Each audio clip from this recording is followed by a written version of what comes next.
This is a paper published already. So today I'd like to go roughly through the main contents of the paper. So it's a research, as Chao introduced just now, and it's written by Anna and me, Anna from Oxford, with a great help from Jerry Green, Linda Waldman, and Ian Scoons in IDS. So here we go. The title of my presentation is Historicizing Sustainable Livelihoods, a Pathways Approach to Lead Mining in Rural Central China. So from the title you will see here we will go with the livelihood approach and the pathways approach together to try to contribute to the two approaches. So we'll go to the details.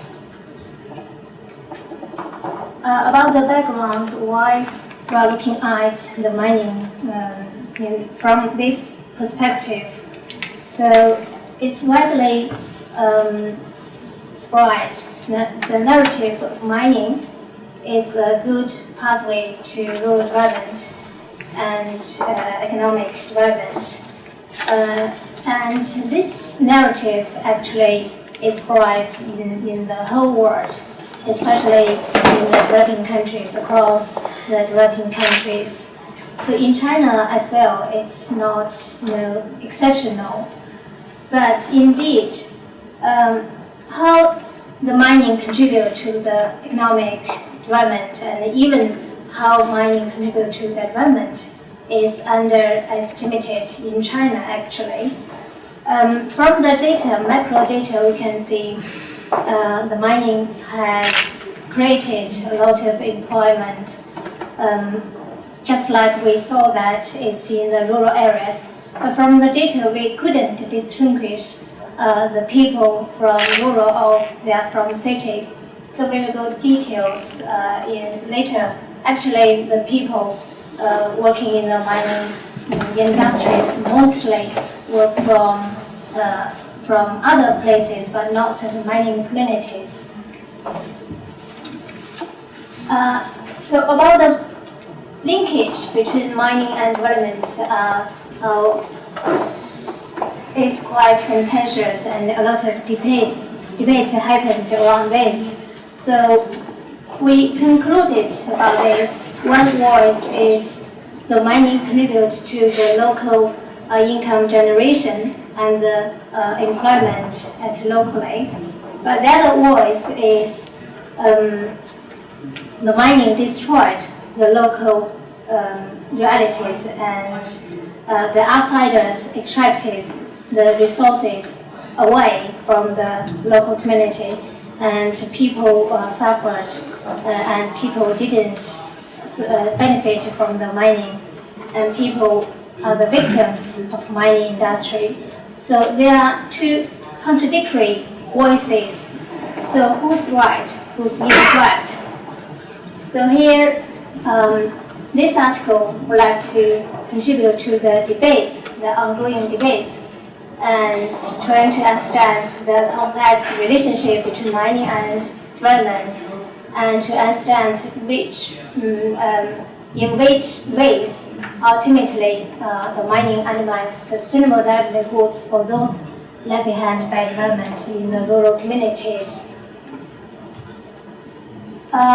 The article adopts the sustainable livelihood approach and pathways approach together. So as you know, the sustainable livelihood approach were greatly widely used in the world since 1990s after Chambers proposed.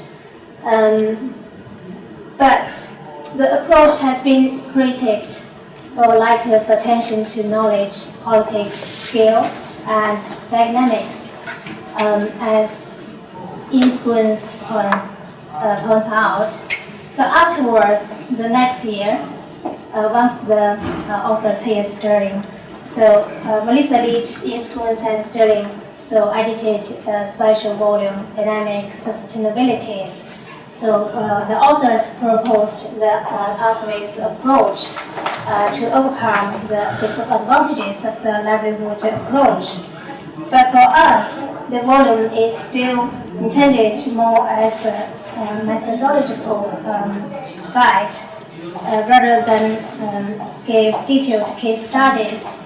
So we hope this article can contribute to extend the use of the two approaches used in China geographically and also to the new area of mining research field.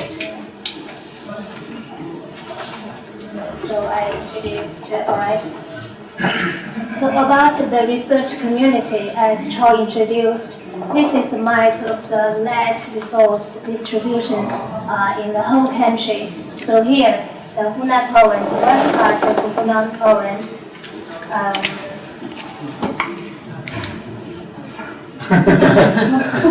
very short presentation.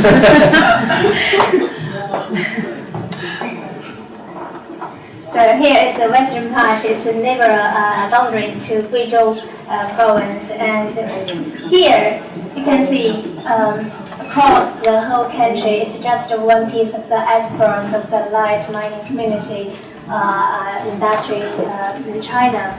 So the village is a mountainous area. It's a village under the poverty line in the country. So comparatively with migration and agriculture industry, so the mining is very attractive for the local people to start.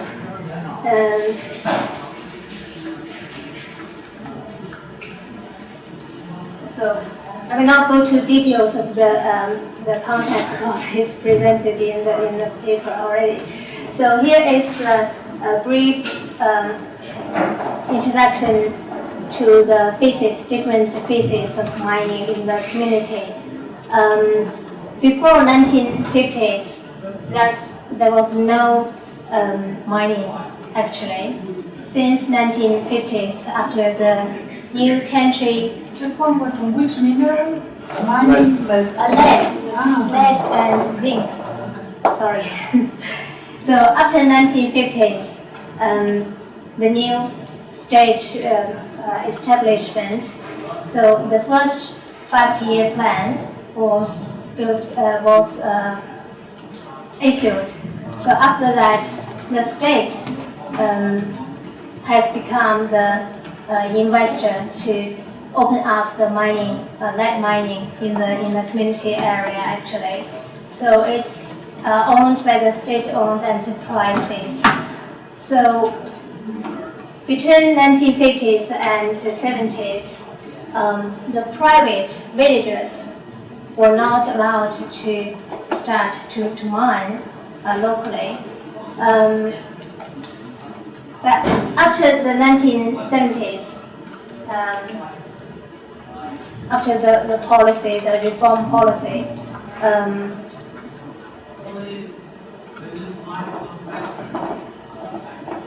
so local were allowed to start it. Before that, there was a story happened. Between the 20 years, actually, a lot of conflict existed between the state-owned enterprises and the local people. They saw they benefited, but the enterprises didn't provide any employment opportunities to local. All of the mining workers were employed from outside the village. So they thought they use our land, they use our electricity, but we benefit none. That's why they conflicted many years.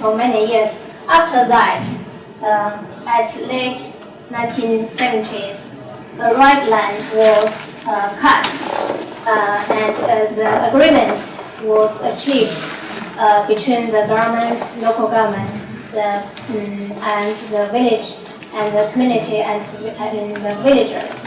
So state-owned enterprises were allowed to mine in certain area with vital quality minerals. And outside of the red line, the villagers were allowed to mine with a small-scale mining. But still, at this period, phase C, only those villagers who had better economic capital and social capital, they could afford to engage in the mining industry, actually. So afterwards, since 1990s, all of the state-owned enterprises were contracted to private companies. At the same time, those private mining was still going on. But the difference between the two parts were, at this this phase, the villagers could get subsidies or compensations from the enterprises because of their losing land or because of the pollution. Still, they could get the subsidies compensation from the state-owned enterprises. But between here, people until now, the local villagers could get nothing from the private companies, actually. So they sued and they complained a lot to local governments and to the enterprises, but it didn't work. Still, they got nothing here. And after 2007, a new policy issued at national level and local level. It said only those large-scale or medium-scale private mining were allowed because it's safe for the environmental protection and also for the workers' safety. So it's claimed that. And to get the commitment from the government, actually, to open up a large-scale mining company actually needs a lot of money that the local villagers cannot afford to. That means this new policy directly excludes the locals to engage in the mining. The small mining will not anymore. So from the graph, you can see how the policies, how the institutions' context influenced the local people's livelihoods, sources, strategies, or their options, choices. So here we go to the findings of the research. The first one is the closure policy affected villagers' attitudes to mining in three important respects. And the first one is when the government still support those large-scale, medium-scale mining industries, excluded the small ones. The villagers got more limited livelihoods choices, actually, and as well, it's not safe it's not safe at all from the large-scale mining to protect the environment. Still, they are polluting the local environment, the water, the land, farmland, as well the crops, like Cho introduced just now. So when we understood why villagers opposite to mining industry locally, it's not just the economic claims, but also the moral response to the mining industries. And it's some kind of unfair treatment they had experienced. That's why they protest for this. And still they wanted to access to mining industry at this moment. The second one is in the last 50 years, almost, the mining created larger gap between the rich and the poor in the village.